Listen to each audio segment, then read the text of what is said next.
Welcome to Heartland for Children's Let's Talk About It podcast, where we provide education and resources for family matters in Polk, Highlands, and Hardy counties. We're so glad that you've joined us. So now, let's talk about it. Welcome to Heartland for Children's Let's Talk About It podcast. I'm Natalia Clemens, the Community Engagement Specialist here at Heartland for Children. And before we start, I really want to introduce our next podcast guest. This is Misty Combee. She is the parent mentor over at Children's Home Society. So this is a new position, and we're going to talk and dive deep into all that she does and who she is. But I really wanted to start with what an honor it is to talk to you, because you are a success story. But not only that, I think when you think about child welfare and those who are working in this system or in this space, you represent for us why we're here. You represent just this feeling that what we do matters, because families are healing, people are finding just that reconciliation, and that we're working towards something. And so I'm thankful that you're here. I'm thankful that you're sharing your story, being vulnerable with us, but that you're not just doing it with us, but that you do it with everyone. Yes. So yes, Misty Combee, parent mentor. Will you tell us a little bit about yourself first? So I ended up in the system with my kids' independency due to my youngest daughter's father. Okay. It was an emotional and mental abuse. Okay. So it sounds really weird and some people won't understand, but it was safer for me to keep him in the home than to make him leave. And this is a reality. And it is. And people think of domestic violence and they think physical abuse, but it's not all physical. Mm-hmm. I think the worst part of it is the emotional and the mental abuse. He wasn't only abusive to me, but to all of my children, including his own. Wow. He's been incarcerated ever since the kids were taken. He brought a firearm into my home that I was unaware of, that I got charged with. Okay. So I had to go through the process of that, as well as the process of bringing the kids home. But it was 3 months to the day from the date that they were taken till the day they came home. And I closed at the 6-month mark. Okay. And the position that I am in, I need these parents to know that it is possible. And it is possible to do it fast. Mm-hmm. But you have to be proactive in it. Yeah. It's like having you get a sheet of paper and it tells you what you've got to do. Do it. Right. You're going to have bad days. Everybody has bad days. But it's doable. Yeah. And you have to have some sort of support. Because when people think of case managers, mm-hmm. they're the enemy. Yeah, immediately you hear words DCF, you hear got to go to court, shelter, whatever. Those are just trigger words, but there's also that stigma for parents too. Oh, you're one of the parents that got your child taken from you. I heard you say the word taken. Mm-hmm. And that is so, it just hits to the gut. Like, it just feels awful. And I can imagine for a lot of parents, when they have had their child removed, that they just feel like they carry that. Now it's like that stigma that you have to carry. Well, for me, it's not. And that's one of the great things about this position is parents can see that your past doesn't define you. That's right.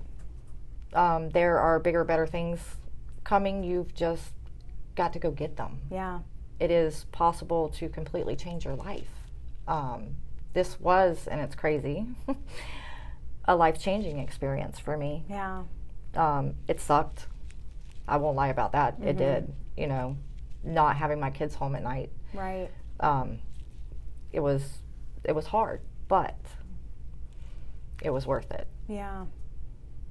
So I want to explain your position, but then I want to go back into some of the details of what brought you here. So the parent mentor position at Children's Home Society. So you started this recently. This is a new position. This isn't something that has been around for a while, but that I'm the first. You're the first parent mentor. And what a parent mentor, from what I understand, is that you do just that. You are that mentor for the bio parent that has had a child removed from their home due to abuse or neglect. And you are kind of like that handhold, that I'm here for you, I'm here to encourage you, I've been through it too, here's what I know, here's how I can help you. Is that correct? And that is the thing, that is the part. They don't look at judgment when they talk to me, because I'm not a caseworker. I am there to bridge that gap between them and case management. If they feel like they can't reach out to case management, they can reach out to me, because I'm just another parent. Right. I'm another parent that has been in their shoes. Right. So it's good for the parents. It's good for me too. But. Yeah. So you had your child, and at the time it was just one, because I know now, Noah, how many children? 5. It was 5 children. And so I don't think people really realize and understand in situations of domestic violence, when you have had a child or children removed, there is that financial aspect that it can be so hard to build a life on your own without that spouse's or partner support. And so so what was that journey for you in getting your kids back? Well, like I said, I was arrested for, as soon as I got out, I've done this on my own a lot. My youngest just turned 5. So it was her dad. Okay. So it's been me and the 4 other kids basically by ourselves their whole lives, and I'm good with that. So financially, nothing really changed once he left the house, because he didn't contribute anyways. Got it. And in a lot of households, it's the same way, and it's hard for, you're a single parent, but you're not a single parent. But as soon as I got out, I knew what was going to be asked of me, because this wasn't the first time that I've been through this. I've done this before.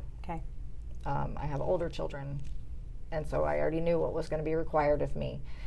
So I went and did it. Not everybody can do it, but I went and made my own appointments. I didn't wait for referrals.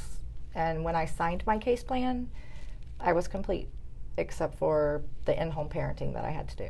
What was that process with the case manager, the supervisors, the legal, like connecting with these people, meeting these people? And be honest, what was this like in that moment mentally? Because this is what you use when you speak to parents, where you're saying, I get it, I understand you. So you have good and bad everywhere. You really do. And some of these case managers and all of the ones that I've come across at the Lakeland CHS office are fantastic. I've had a chance to sit and talk with a lot of them, and they are fantastic. And Sandy was who I leaned on when I was going through it all. And I had some issues with case management. Sure. So I get it when the parents are... The caseworker's not doing what they're supposed to be doing. They won't return phone calls. They won't do this. They won't do that. And people look at them like, yeah, okay, you're just not doing what you're supposed to be doing. But that's not always the case. Right. Because I had unreturned phone calls. But I am not very nice when it comes to my children, especially when I'm not technically at fault for them being removed. Right. And that's what we're looking for, is those protective capacities. I want all of the parents that I talk to be like, it doesn't matter, I'll do whatever I have to bring my kids home. I just want my kids home. Yeah. And that's what I push for, because when I get on the phone with some of them, it's more of, I just can't do this anymore. I'm tired. So I do to them what Sandy did to me. Nope. Get up. Get up. Get up now. Get it done. You can do it. The faster you do it, the faster the kids come home. Yeah. And she was the support that I needed. I had a good support system. I did.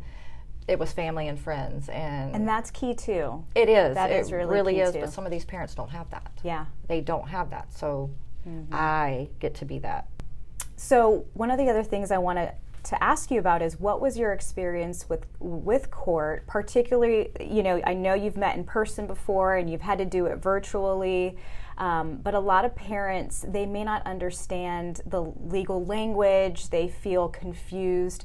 What was your experience, and how do you speak to other parents about that?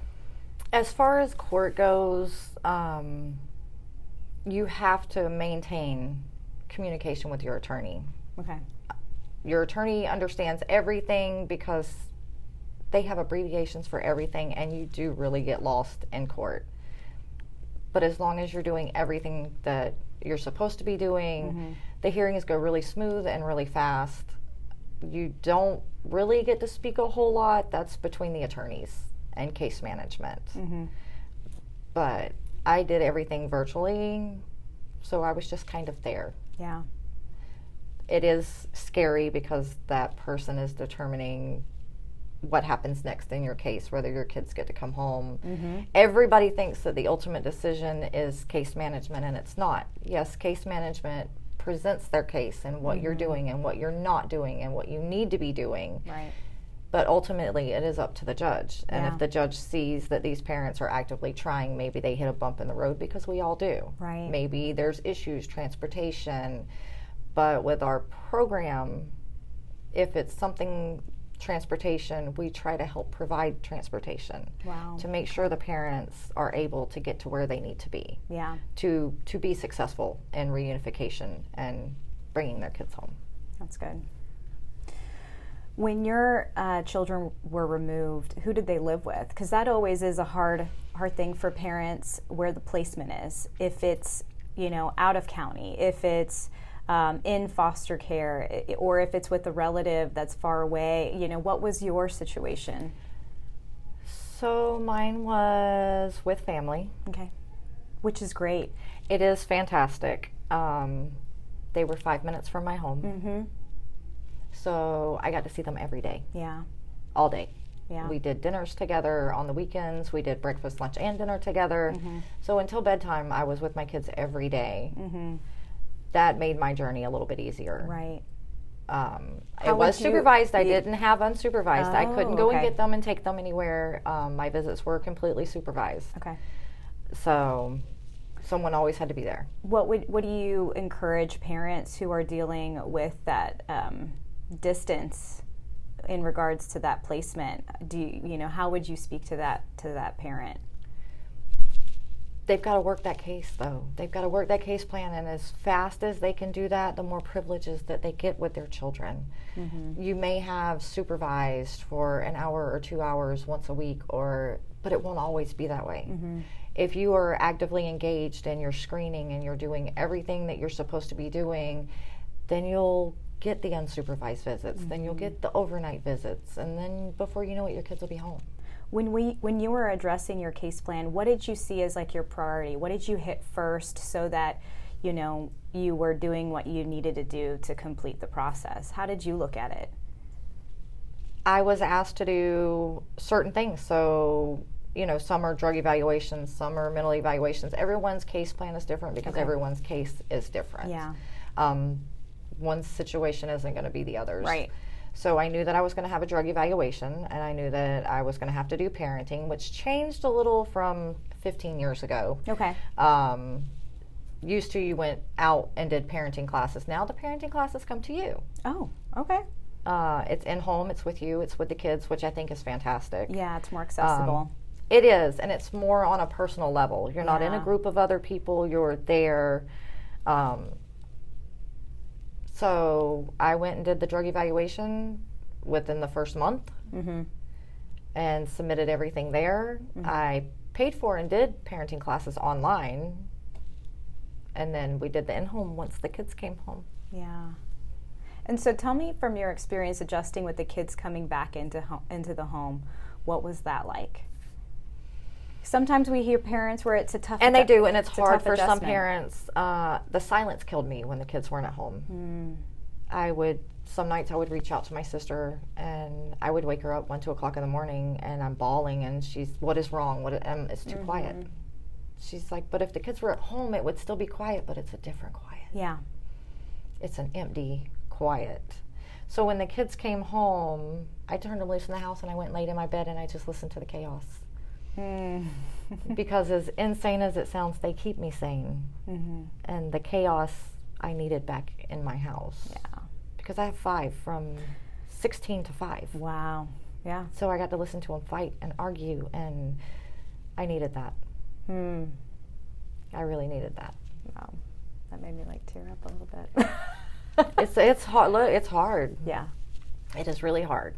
And some of the parents in our group, they're adjusting to the kids being back home and situations being different, and you just love them.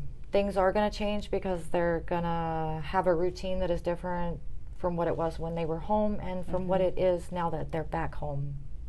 But you just have to have a little more patience and let them readjust. So let's get into the parent mentor position. I'd love to hear, I know that it's new. I know that we don't have a lot of history in it yet, that we have a lot of stories that we can share. But so far, give me a little bit about what it is now, but also what you hope that it looks like in the future. So since it is new, it is part of Parents as Partners, which is sponsored from GiveWell and CHS. And we do the group monthly with the parents that are actively working their case. So it's like a support group type deal? It is a fantastic support group.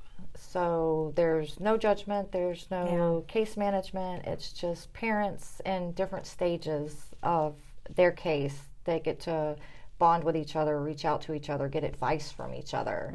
And they actually help each other out. They exchange numbers. If one needs a ride, another one will volunteer to go do it. So it's something that some of these parents have never had if they don't have family, or they have other people to lean on now. So the success rate and reunifications, I feel like the group really helps. I think Parents as Partners gives them that extra boost that they need, or extra support that they need to be able. I know that Parents as Partners helped me because I did the group. Now I'm just in the group. I love it. But and as it should be, right? Yes. Like as it should be, a cycle of support for parents who understand. So it's Parents as Partners? Yes. Gotcha. Okay.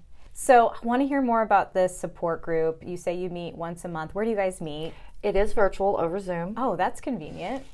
Okay, but do you feel like you miss the connectivity with the parents? Like, do you guys do anything in person? So we had a Christmas party Nice. for all the parents at the office for December. Children's Home Society? Yes. In Lakeland. And it was fantastic. It was a success. So all the kids got to come. Oh, kids too? Yes, kids too. Not just parents. Kids came too. So we had activities set up for the kids. They did, ornaments for the parents and gingerbread houses. And everyone got gifts, including the parents. Awesome. And then we just kind of had a time for the parents to actually meet in person and be able to talk and bond. And so it was a success. It was really nice. That's wonderful. In your support group sessions, like I said, I know that this is still new, but what are the things what are parents saying? What are they saying? Like, goodness, these are the barriers. This is what I'm struggling with. Is it, and they do, and we cover all of that. And the parents that are reunified, or the parents that are about to reunify, and we celebrate in their success. Everyone is acknowledged for everything, that they succeed in. They get help from other parents that are struggling with, can't get a hold of case management, and they're offered advice. Well, have you tried this? Since you can't get case management, have you tried the supervisor? Have you done this? So they actually give great advice to each other. We almost always have guest speakers. Okay. So there are surveys done at the end of our group each month. And the parents get to suggest what the next topic is going to be, if it's something that they want to learn about, if it's child development, temper tantrums. Oh, nice. So they get useful information and information that they ask for. And then we get time at the end for the parents just to talk. What have you gotten out of this? A lot. if it hadn't have been for an outlet in the group, it's not all nice. Sure. It is not all nice. You hear the horrors as well as the success. This is not like a fluffy, nice, sweet No. little topic. This is, I love how Sandy Denmark has put it. It is a moment in time of a crisis that a family, not just that person, children, grandparents, family members, extended family, it's a crisis that you're going through. So I can imagine there are barriers, there's frustration, there's misunderstanding. There could be violence, there could be substance abuse, there could be physical, sexual, all sorts of... It is ugly. Yeah. And so you're coming in there as a parent mentor. So I imagine for you, having gone through some of them, but not all of the experiences, but then holding their hand and saying, I'm going to be here with you. And we're going to go through this crisis I let them together. know, I will fight for you as long as you are fighting for yourself. I can't fight the fight for you. What does fighting for yourself look like? You've got to stand up for yourself. Don't let the fear of someone judging you stop you from doing what you need to do. Be your voice. Because as a parent, you feel like you're not heard. What you say doesn't matter, but it does matter. And you've got to speak up for yourself if you're going to be heard. Yeah. A lot of these parents are afraid to reach out to case management if they've got an issue. They think it'll prevent or prolong their kids from coming home. That is not the case. That absolutely is not the case. That's a big misconception and big myth. But it is there. Yeah. It is absolutely there. That case management is like, they're not your friend, they're not your partner. You have to... That is your enemy. That's your At enemy. all costs, that is your enemy. Right. Your case, because they're the ones preventing your kids from coming home. It's their fault that you don't... But that's not true. Through whatever the situation may be, you put yourself and your children in a position to have your kids sheltered. Whether it be one that was out of your control at the time, at some point in your life, you made a choice that got you there. You have to make the choice to get you out of there. And sometimes that's hard. But that first step, it's the biggest and it's the hardest. But once you do it, each day gets easier. I wanted to lay down and quit. It was hard. But once I kicked my own behind and decided no, and that's what I tell these parents, are your kids worth fighting for? Then fight for them. You may have to take some classes. Who cares? It's an hour a week out of your day that's for those kids. Get up and do it. Yeah. You love that man cost you your children. Get him out of your life. And that is what is hard for a lot of these parents, is the other parent. They can't get out of, it's a cycle, it's a vicious cycle. And it is hard because they beat you down. If it's an abuse situation, regardless of the abuse, they beat you down. You have no self-worth anymore. You don't see yourself as capable. So it is hard to climb up out of that spot. So some of these parents, for me, it's hard because I see the situation that I was in, and I hear the self-doubt, the no self-esteem, I was there, I was that person. So it's hard not to drift back into that spot. Right. But you've got to learn that you are not your past. Right. And it does not define you. And the best way is to show the world you can do it. Yeah. Just get up and do it. Yeah. I see that a lot of times our parents, their parents, they were sheltered at one point. So it's kind of, that little cycle of, I was in foster care, and then, now we're in this situation. And I hear a lot of them talk about that trauma, talk about how it's difficult to have ambition and have self-esteem when you have lived so much deeply in that trauma every day. Can you speak to that at all? Do you have you experienced But that kind of trauma? it is one of the tools that you use. I hear a lot of people, and not necessarily independency, because it's all over everywhere in everyday life. Yeah. Talk about, you're grown, but you talk about, oh, well, if it hadn't have been like this when I was younger, then I wouldn't do the things that I do now. Okay, but you're grown now. Mm-hmm. Those choices are yours to make now. Mm-hmm. You choose how your life goes. You don't let anything that happened in your past choose your path. You have full control, and that's what they need to learn. They have full control. You may feel powerless and you may feel like you have no control when your kids are not home. But you have all of the power. You do. You have full control. You just have to take it and you have to use it in the proper manner. So what do you hope to see for the future of this position? I obviously want to see more parent mentors in every case management organization, in every city and community. What do you hope? Not in mine. I want to see more parents. Yeah, right? I want to see more parents having that support and feeling, like I have somebody in my corner. I think it should be everywhere. Yeah. Whether it's substance abuse programs, mental programs, child programs, everyone needs, because you've got the guardian ad litems. Mm-hmm. They're for the children. Right. They didn't have anybody for the parents. Mm-hmm. So I think everyone should have someone that they can reach out to that's not in a judgmental capacity. Mm-hmm. Maybe we'll get there one day. Yeah.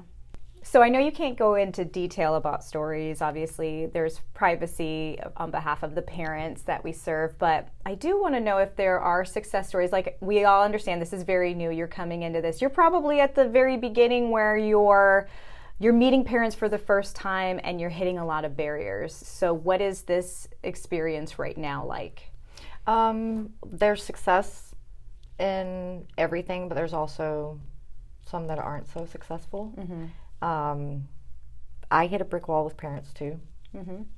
They have completely shut off, whether it's due to violence, drug addiction. So they're not all right. successful. Not everyone is like, oh, you understand what I'm going through. Let's be best friends. Yeah. No. Some of them hate you as much as they hate case management. Mm-hmm. Some will start to open up, and when you feel like you're making progress, it's a manipulation, because they think that they have someone that will kind of do it for them and get them around doing what they're supposed to, and that is not my role. My role is to be a support person for them, whether they're just having a bad day and they just need someone to vent to. I listen, but I can't do it for you. You can't use me for that, but I'm here for anything you need to talk about. Some of them just won't, they're not ready. Yeah. I kind of get the impression too, in some of more, how I understand this role is like, they bring Misty in when, okay, this is Misty, we need you for this one. So it sounds like when they're having cases that are a bit more difficult or more complex, or just they're like, if we gave this person this support, this parent this support, we really think that it would take them to the finish line. There are parents that have almost completed everything and are so close to reunification, but have just kind of stalled out. Okay. Many different reasons why. So yes, then they'll bring me in and be like, okay, so we think that maybe you can help this parent and get through to them, or see what it is that, because they won't talk to case management, they won't. And some of them it's as simple as, I don't have a ride to these meetings. Or I can't keep phone service on, or I lost my job, or, I mean, it's many different things. Or they just feel like, okay, I've done all of this, then I should be getting a little more time with my kids, or I feel like my case isn't moving forward, and hey, your case is right on track where it needs to be. Don't beat yourself up get the evaluation done, get the last of the classes done, and you'll get reunified. Like it is still your goal, but they feel like because it's gone on for a little length of time that they've lost that opportunity to bring their kids home, so they just kind of stop. They give up. They do, when they're still right there where they were when they stopped. It's just a couple more steps and you're there. So you're kind of that person at the end of that marathon or race. It's like, keep going. Yeah, I'm just trying to be the cheerleader. Parent mentor / cheerleader. I love that. Well, Misty, like I said, this has been an honor. Being in child welfare, one of the first things I remember coming into pre-service thinking and hearing that quote of the system is broken. You know, you feel kind of like this weight of where are the happy endings? Where are the stories of reunification? They are there. And they are there. And you are an example of that. And you are an example not only of a reunification story, but of one where you're coming back and helping others, which is so impactful and it's amazing. And I just can't say anything else but thank you. Thank you. I get to hear my kids say, "We're proud of you, Mom." And I think that made it all worth it. Because I know at one point they weren't. So. It's amazing. Thank you for being here. Thank you for listening to Heartland for Children's Let's Talk About It podcast. There is a great need for foster families who are willing to open their hearts and homes to teens, sibling groups, and children with special needs. To learn more, check out the description for resources or visit heartlandforchildren.org.